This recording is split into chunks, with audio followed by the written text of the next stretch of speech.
Doumbia, voilà les questions, vous les avez entendues, hein, des observations, des questions qui ont tourné, je dirais, pour la plupart, hein, sur votre lien avec la République ivoirienne, vous en avez parlé dans le temps. Mais si vous avez d'autres préoccupations ou alors d'autres informations, hein, d'autres précisions à faire, allez-y, docteur. D'accord. Je voudrais vous remercier. Les questions sont intéressantes. Et moi, j'ai toujours dit que je suis pour des débats où il n'y a pas de sujet tabou, qu'on se parle franchement. Monsieur Niekre, je vais commencer par lui, parce que sa question regroupe celle des autres en ce qui concerne mon engagement. Et donc, Monsieur Niekre qui définit un intellectuel comme quelqu'un qui dénonce ce qui ne va pas dans la société. Et un intellectuel ne prend pas position pour ceux qui détruisent. C'est une définition, c'est sa définition de l'intellectuel. Mais bon, une approche parmi tant d'autres. Parce que ce que je sais de l'intellectuel, c'est quelqu'un qui est défini, hein, donc personne dont l'activité repose sur l'exercice de l'esprit. Voilà comment on définit généralement l'intellectuel, quelqu'un dont l'activité repose sur l'exercice de l'esprit et qui s'engage dans l'espace public pour faire part de ses analyses, de ses réflexions, de ses observations sur des sujets divers. Voyez-vous? Donc, l'intellectuel défend aussi des valeurs, hein, des valeurs qu'il assume. Et donc, la question que j'ai posée, mais pas vraiment une question, c'est est-ce que Doumbia Major, depuis tout ce temps, n'a pas fait une activité de réflexion, un travail de l'esprit sur les faits de la société ivoirienne. On va dire, quand nous observons même du pouvoir de Bédié jusqu'à maintenant, est-ce qu'il n'a pas eu un engagement sur des questions sociétales ou des questions publiques depuis le pouvoir de Houphouët jusqu'à celui de Ouattara, de manière constante? Est-ce qu'il n'a pas défendu des valeurs qui étaient des valeurs auxquelles il croyait, des principes? Donc, j'estime pour ma part que j'ai développé quand même suffisamment de la constance. De 90 jusqu'à maintenant, j'ai toujours défendu les mêmes valeurs et même plus que ces mêmes valeurs-là, puisque j'ai toujours ajouté d'autres éléments. Alors, je me suis battu pour la redistribution équitable des ressources. Je suis de la génération qui a crié au fouet voleur, pas parce que au fouet venait nous faire les poches, mais parce que nous estimions que les ressources publiques étaient mal redistribuées et qu'une petite bourgeoisie de Cocody Riviera se mettait plein les poches pendant que le peuple véritable était dans la misère. Et ce peuple-là qui travaillait, ces paysans qui donnaient leur sang, leur sueur pour faire du pays ce qu'il était dans le dénuement total et que derrière tout ça, il y avait un groupuscule qui s'enrichissait sur le dos du peuple. Et quand Bédié est arrivé au pouvoir et que lui, sa stratégie était d'envoyer les Ivoiriens en conflit, hein, et pendant que son groupuscule, son clan à lui pillait tranquillement les ressources, nous nous sommes élevés aussi contre Bédié. Quand Gbagbo est arrivé au pouvoir, sa gestion n'était pas une gestion sans faute.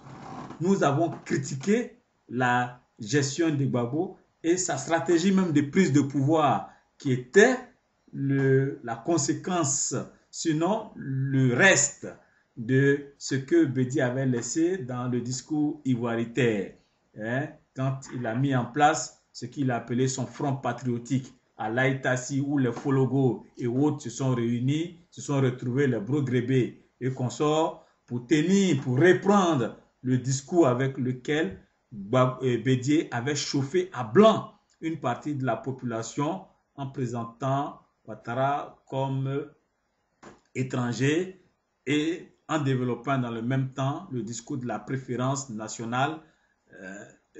Donc, voilà. Donc, ce discours de Gbagbo là et les actes de Gbagbo, nous les avons critiqués, nous avons combattu, comme nous avons combattu ses prédécesseurs. Et donc, la gestion du pays où on prend l'argent pour, comme on dit, aller payer les voitures aux États-Unis, les CKCK, avec des scandales de Land Rover à combien de millions, les RAV4 dont on parlait, les Américains vous appelez ça RAV4 et tout ça, des maisons qui sont sorties des terres. Hein? Aujourd'hui, vous demandez à Pascal Affi-N'Guessan de justifier même sa propre maison qu'il avait que les FRC ont occupée et tout ça. Vous demandez à sa copine ou sa femme, je ne sais plus trop quel terme utiliser pour Angéline Kili, hein, qui sont allés voler l'argent des paysans, des milliards de paysans aujourd'hui. La femme de Affi-N'Guessan, les Marcel Gossio, qui se sont offerts des salaires faramineux.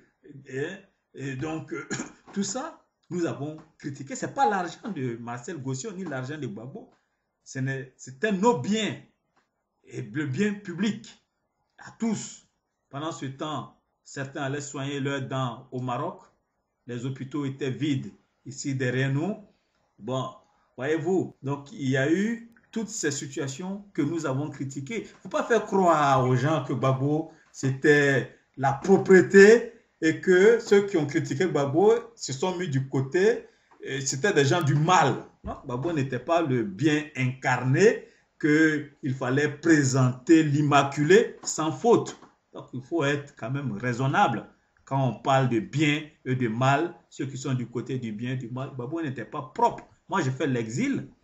J'ai fait l'exil sous Gbagbo. Mais j'ai été torturé par ces mêmes personnes-là. Donc, je ne vais pas revenir sur ces détails-là où vous êtes toujours dans une dynamique de culpabilisation des gens. Mais si on veut parler, aujourd'hui, je ne suis pas dans cette logique de venir parler de celui-là ou celui-là. Non. Si on veut parler de ça aujourd'hui, on ne va jamais s'asseoir pour être des frères. Parce que ce que j'ai vécu, vous ne savez même pas. Mais aujourd'hui, je parle de ceux qui m'ont fait subir ces choses-là comme mes frères. Parce que j'ai tourné la page. Mais j'ai comme l'impression que certains sont toujours en train de ressasser des pages du passé en pensant qu'eux, ils sont propres, les autres sont sales. Mais vous qui m'avez torturé, mis les fourmis manières dans mon caleçon, vous qui m'avez mis nu au commandement supérieur, en me faisant traîner dans les caniveaux du commandement supérieur, me tabasser, me traiter comme un sous-homme, vous étiez mieux que moi. Parlons-nous la vérité. Vous m'avez conduit en exil. J'ai laissé ma fille qui avait 3 ou 4 ans là. J'ai fui pour sauver ma vie. Je suis parti. L'éducation. Attendez, on va se parler.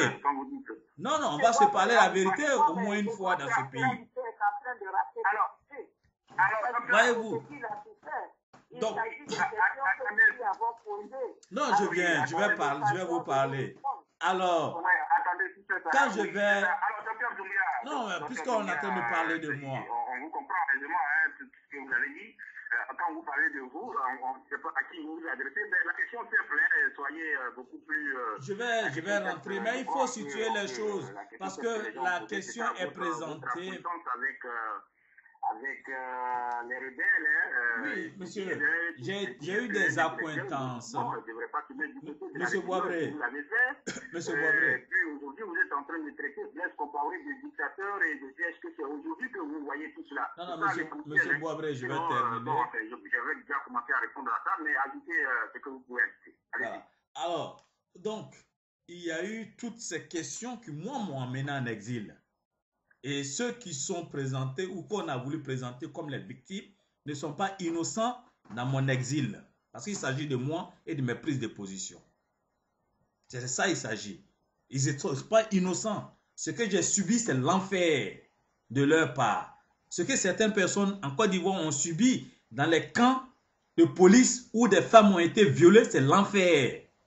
Et c'est du fait de ceux qui étaient là. Alors quand quelqu'un a subi ça et qu'il va en exil, il abandonne tout. Amour, enfant ou je ne sais pas quoi, tout. Ses parents. Et que, en moi, il y a une rébellion qui se passe pendant que je suis à Paris. Je suis inscrit à l'université. Et que ceux qui sont là-bas me disent, ben écoutez, on s'est organisé. Et moi, j'ai connu certains membres de la rébellion pendant que j'étais à Kouedo, arrêté injustement.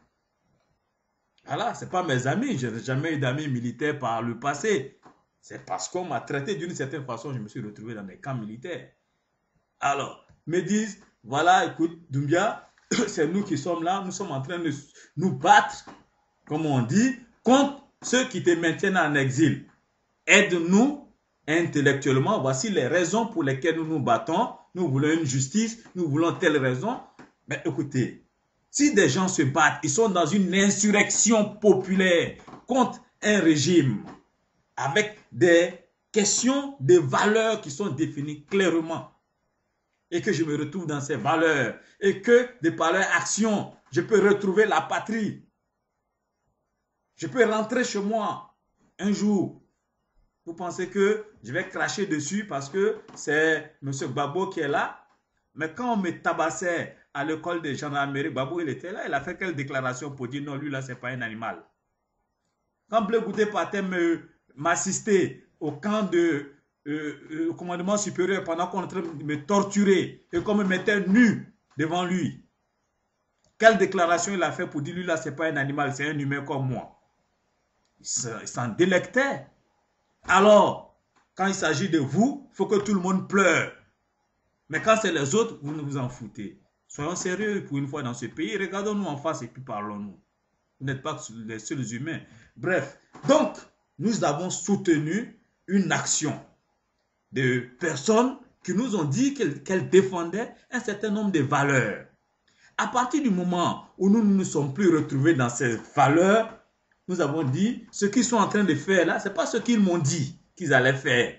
Ils m'ont dit qu'ils allaient se battre pour l'unité nationale. Ils ont dit qu'ils allaient se battre contre les vols des deniers publics. Ils m'ont dit qu'ils allaient se battre pour un nouvel ordre politique et économique qu'ils ont appelé NOP. Ils n'ont pas mis ça en place. Moi, je ne peux pas salir mon nom pour parler comme mon ami Bleu Goudé. Ce qui doit gâter ton nom doit avoir un nom. Donc, ce qui va gâter mon nom là, il faut que ça ait un nom. Donc, ce qu'ils sont en train de faire là, ce n'est pas à cause de ça que je vais accepter de gâter mon nom. Je ne suis pas un voleur. Je ne vais pas aller voler. Je ne vais pas aller chercher les petites filles à Boaké et autres. Je ne vais pas... Bon, je ne tire rien dedans, je gâte mon nom dedans. Pour parler simplement. Donc, j'ai décidé de m'éloigner de ça. Parce que ce n'est pas pour ça que je me bats. Pour parler en français terre à terre. Voilà comment j'ai pris mes distances vis-à-vis de ça. Sinon, ils ont engagé leur conflit sur la base de certaines valeurs qu'ils m'ont présentées. Je n'étais pas à Ouagadougou avec eux. J'étais à Paris, en train de faire mes études, inscrit à l'université Paris 12. Voyez-vous? Et donc, si l'insurrection qu'ils m'ont présentée avec des valeurs de l'insurrection, avec des motifs ou mobiles clairs, si ce qui a été fait n'est plus en accord avec ce que je croyais ou ce qu'on m'a dit, j'ai pris mes distances. Et dans l'action, dans cette action, j'ai découvert beaucoup de choses. J'ai compris beaucoup de choses. Si aujourd'hui, j'ai cette expérience qui peut me permettre de parler de certaines choses avec détail, pour éclairer même le peuple sur un certain nombre de choses, c'est parce qu'à un moment donné, j'ai eu cette malchance ou chance d'être aux côtés peut-être de tout ça, mais je n'ai jamais soutenu une action de mal à l'encontre du peuple. Les gens peuvent retrouver toutes mes déclarations de Monokozoi, toutes les charniers ou quoi qu'il y a eu. J'ai toujours dénoncé. Toujours dénoncé. Depuis à l'époque, il n'y avait même pas Facebook, il y avait les blogs et autres. Pour aller voir sur mon blog, j'ai toujours dénoncé tout ce qui a été mal. Et c'est pour ça, cette indépendance que j'ai toujours eue, qui fait que à un moment donné, peut-être que j'ai fonctionné de façon marginale, mais j'acceptais d'être le marginal parce que je n'ai jamais voulu qu'on fasse du mal à quelqu'un dans une action dans laquelle je suis. Même quand Gbagbo a été chassé du pouvoir, la première déclaration, quand je parle toujours, on peut aller fouiller dans mes archives Facebook même pour le voir. J'ai dit, ne vous vengez pas contre qui que ce soit. Vous pouvez aller vérifier. Je n'ai jamais été dans une logique de faire du mal à un compatriote ou de me venger, ainsi de suite. Donc, vous n'allez pas me culpabiliser. J'ai toujours été en phase avec moi-même dans mon combat. Ce qui ne va pas dans le sens de l'intérêt du peuple, je ne suis pas. Si j'étais du genre opportuniste, je ne serais pas en train de combattre Ouattara aujourd'hui. Ce n'est pas que je ne sais pas faire le griot, je peux le faire mieux que tous ceux qui le font aujourd'hui. Ce n'est pas qu'ils sont plus intelligents que moi. Bref, c'est pour dire que je n'ai jamais soutenu Blaise Compaoré. Blaise Compaoré, ce n'est pas mon ami, je ne le connais pas. J'ai soutenu des valeurs qui étaient défendues par certains responsables du mouvement insurrectionnel dans lequel j'étais, comme des milliers d'Ivoiriens l'ont fait. Je ne suis pas le seul Ivoirien qui a soutenu cela. Des millions d'Ivoiriens. Ils ne sont pas tous idiots. Ça veut dire qu'il y avait des causes valables. Il y avait des raisons valables.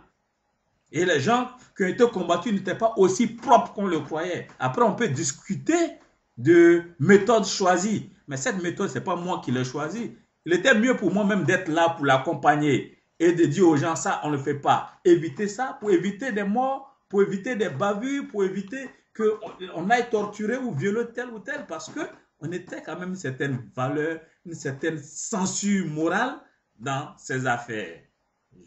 Je pense que ce rôle-là était bien que de regarder sans rien dire. Et j'ai eu un rôle de censure morale. Et mon soutien était un soutien intellectuel, justifié par les conditions historiques dans lesquelles j'étais, la situation historique de l'exilé, de celui qui a vécu ceci ou cela, et celui qui a vu des atrocités. Voyez-vous? Et donc, il ne s'agit pas de dire, est-ce que je ne connaissais pas Thomas, comment on appelle, Blaise Compaoré, ça n'a jamais été mon ami, je n'ai jamais soutenu Blaise Compaoré, ni aujourd'hui ni hier. Blaise Compaoré a certainement soutenu la rébellion, mais ça ne veut pas dire que moi j'ai soutenu Blaise Compaoré. Mon avis sur Blaise Compaoré n'a rien à voir avec les actions de Blaise Compaoré. La preuve, quand j'ai la possibilité de dire, ce n'est pas aujourd'hui que j'ai commencé à parler de Blaise Compaoré. Monsieur Matt Boisbré, vous pouvez peut-être, en suivant mes profils et autres, ce n'est pas aujourd'hui. Moi, bon, on ne va pas tout dire, mais il y a longtemps que nous faisons ce travail. Depuis des années, sur Blaise Compaoré, nous avons défini clairement que ce monsieur était dangereux pour la sous-région, pour telle ou telle raison. Parce que nous estimons qu'il était dans sa phase hégémonique. Et dans cette phase-là, il allait tout faire pour mettre en place des pions autour de lui. Donc, pour la démocratie, stratégiquement, il n'était pas bon qu'il soit là. À partir du moment où nous avons défini, nous sommes arrivés à cette conclusion, Blaise Compaoré pour nous était à dégager. Et moi, quand je prenais des risques pour parler de Blaise Compaoré, mais il y a beaucoup de Burkinabés même qui avaient peur d'en parler. J'ai été traité de tous les noms, y compris les petits cerveaux qui manipulent les opposants burkinabés. Vous pouvez fouiller sur le net, vous allez voir combien de personnes en ce moment pouvaient prendre le risque de parler de Blaise Compaoré comme un cancer ou comme une gangrène. Mais si vous fouillez même sur Google, vous verrez. Mais prise de position, ça ne date pas d'aujourd'hui. Donc, ce n'est pas parce que Blaise Compaoré est tombé, comme le dit notre sœur Nyoa, c'est ça, Nyoa, qu'aujourd'hui je viens parler, ou Sister Sarah, non, ce n'est pas Sister Sarah, qu'aujourd'hui je viens en Ngueta, que je viens parler aujourd'hui de Blaise Compaoré. Non. Moi, mes positions, j'ai toujours assumé mes positions. Vous ne savez pas depuis combien de temps, moi, je suis interdit même d'aller au Burkina. Vous ne savez pas? Mathieu. Alors, docteur, oui. Docteur, on va donc vous permettre, ils sont nombreux en ligne, on va vraiment chercher à vous libérer, mais on va faire un tout dernier tour. Je ne sais pas si vous... Moi, je vais terminer. Il y a l'autre qui a dit que les gens sont en train de vouloir se tuer. Attendez, Madame Lyon, excusez, donnez-moi une minute. Alors, docteur, vous m'entendez? Je vous entends. Je voulais terminer donc par celui qui a dit que les gens sont en train de vouloir se tuer pour être président. Et parce que Blaise est parti, mais je voulais juste lui dire que Blaise même a tué pour être président. Donc ça, c'est pas un problème. Bref, Ok. l'important, c'est que les gens puissent conduire leur transition comme ils peuvent. Blaise n'est plus là. Ils ont déjà l'acquis du fait qu'un individu ne viendra plus faire 27 ans au pouvoir. Et c'est à eux de surveiller ce qu'ils ont mis en place, c'est tout.